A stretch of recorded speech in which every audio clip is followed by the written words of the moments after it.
tugiye kureba indirimbo yitwa Intashyo ya Israel Mbonyi. Tugiye kureba uko bayicuranga kuri bass. Reka dushime Imana. Turagushima Imana yacu kubw'indirimbo tugiye kwiga, dufashe kuko niwe utanga ubwenge, mu izina rya Yesu Kristo, amen. Reka dutangire.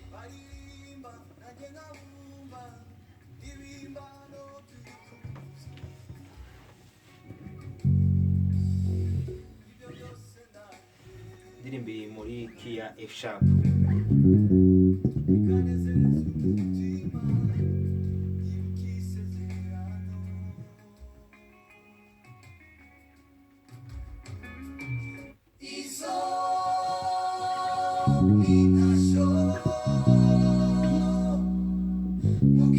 C sharp, F sharp,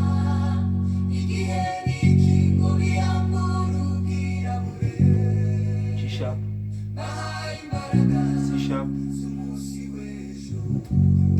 F sharp,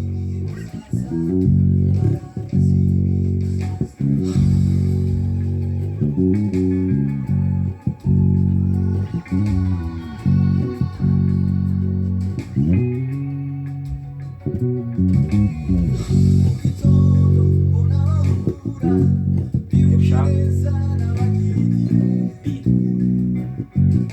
B. Kagaruka muri F sharp, B, F sharp, B, G sharp, D sharp, C sharp, kongera G sharp, F sharp, C sharp,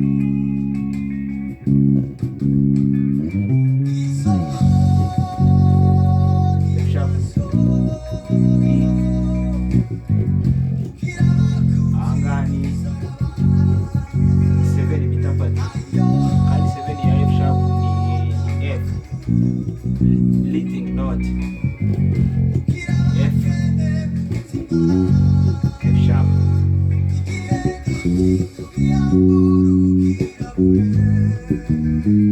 G sharp, C sharp,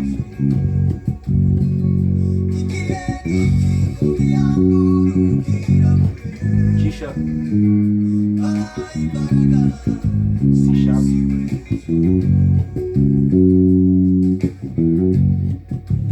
F sharp.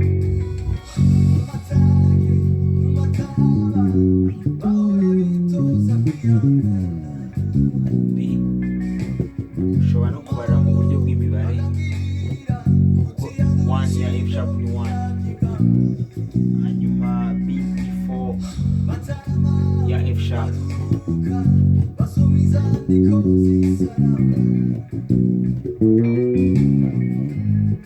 G sharp 6 5 2 1 5.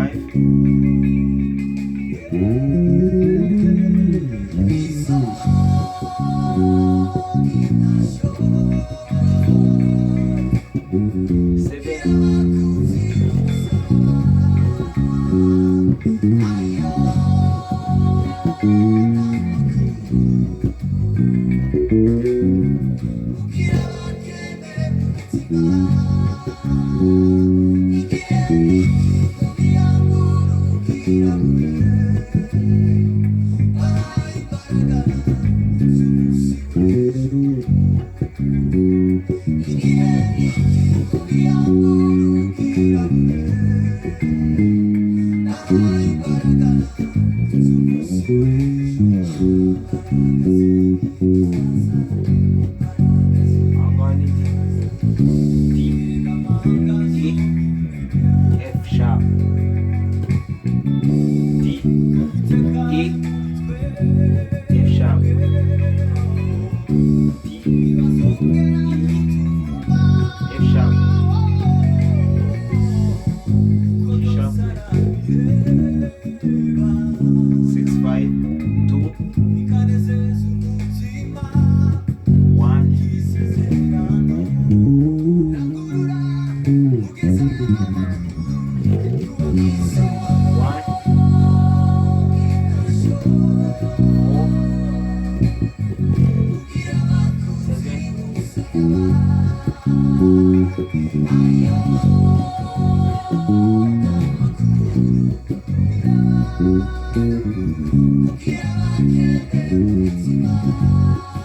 Makoti nari yanyiruka komeza.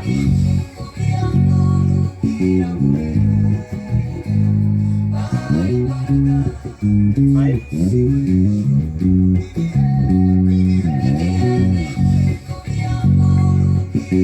Byaba byiza niba ubonye biri kukugora ufashe nk'agakaramu n'agakayi ukazajya ubyandika.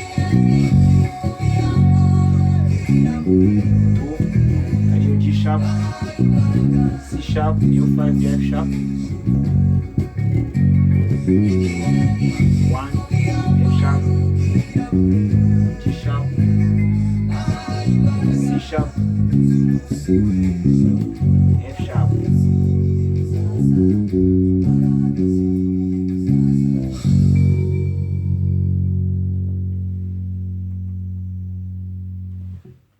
Murakoze.